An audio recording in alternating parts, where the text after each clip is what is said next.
Hello, and welcome to Around the Political World with John Rothman. I am your host, John Rothman. If you're a fan of the show, make sure to hit the follow button on the top right of Apple Podcasts, Spotify, or wherever you are listening at this very moment. When you hit follow, leave a review or share an episode with a friend. It helps other people discover the show, keeps us going. As I like to point out to you each and every day, it expands our base. When you apply for a job, there's generally a form you fill out, and generally, you are asked to provide references. That is, people you know, people who have worked with you, people who can attest to your ability and your character and, well, the ability to do the job. I am listed by many people, and I always respond honestly and candidly when I'm asked to serve as a reference. And so I thought it might be interesting to take a look at this presidential campaign and who people who have worked with candidates are supporting. Just that simple. So those who know better are speaking out. And primarily, of course, they're talking about Donald Trump. Let's just mention a few of those who worked with Donald Trump, who Donald Trump chose to be on his team, people who he said were the best people imaginable. Now let's see where they stand today. Mike Pence, former Vice President of the United States, handpicked by Donald Trump to be his number two, has said he will not vote. He will not vote for Donald Trump. Now, he's not endorsing anybody else, but he's very clear. Trump's out. And if you read Mike Pence's autobiography, he explains why. And then there's John Bolton, former national security advisor to Donald Trump. The best man imaginable, according to Donald Trump. John Bolton, long history in electoral politics and working for candidates, and actually a very smart guy in the view of many. And Donald Trump, what did he do? Brought him in. And then what did John Bolton do after working with him? John Bolton said he will not vote for Donald Trump. Period. And then there's the chief of staff, John Kelly. Again, Donald Trump bringing into the White House a man of great integrity and personal ability, John Kelly. And John Kelly left in disgust, and he is not voting for Donald Trump. And then there's General Milley. General Milley, chairman of the Joint Chiefs of Staff, handpicked by Donald Trump. He's not voting for Donald Trump. In fact, in an interview he did with Bob Woodward, he said that Donald Trump had fascist tendencies. It's a simple matter. Oh, wait, I forgot one more. Mark Esper, handpicked by Donald Trump to be Secretary of Defense of the United States. He's not supporting Trump either. So you have to stop and you have to ask a question.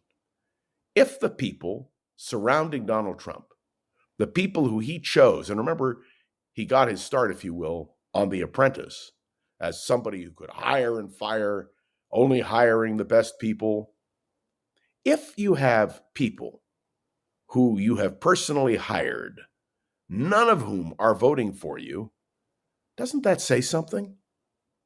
And of course, there are members of Congress like Liz Cheney, who was the number 3 Republican in the House of Representatives, who has said emphatically that denying Donald Trump the White House again is a national imperative. She views him as a danger to American democracy. And she's joined by her father, Dick Cheney, the man who was vice president under George W. Bush, the man who was Secretary of Defense, the man who was the number 3 man in the House of Representatives for the Republicans, a solid Republican. He's not supporting Donald Trump for president either. In fact, the Cheneys have endorsed Kamala Harris. There is something to thinking about who people support for president. Today, Kamala Harris is meeting with a group of Republicans, all of whom are supporting her for the presidency of the United States. People who have worked in the Republican Party, been office holders in the Republican Party, and who care about their country. Oh, wait, what about the 200 plus former officials of the Reagan, Bush administration, people who worked for Mitt Romney when he ran for president, for John McCain when he ran for president. Look at all of those Republicans who today are endorsing Kamala Harris. Why? Because they don't trust Donald Trump. They don't believe that Donald Trump is the man who ought to be president. And may I tell you, we talked yesterday about Donald Trump's comment about the enemy within. Do you know that yesterday Donald Trump reaffirmed the enemy within concept, and he named people? He did, including Adam Schiff, who may well be the next United States Senator from California. And he named other people as well as enemies within. There is a good reason why Republicans are standing up and saying no to Donald Trump. They understand, the people who worked most closely with him understand what a Donald Trump second term would mean. Now, why am I raising this question with you? Because you all know I'm not voting for Donald Trump. Because if references matter, if before you hire a babysitter, or before you hire an engineer, or someone to do construction for you, or, well, you name it, what's the first thing you do? You check them out. You talk to the people who work with them. You talk with the people who know them. And that is precisely what the lesson today is. The people closest to Donald Trump, in his cabinet, on his staff, his own vice president, are saying no to Donald Trump.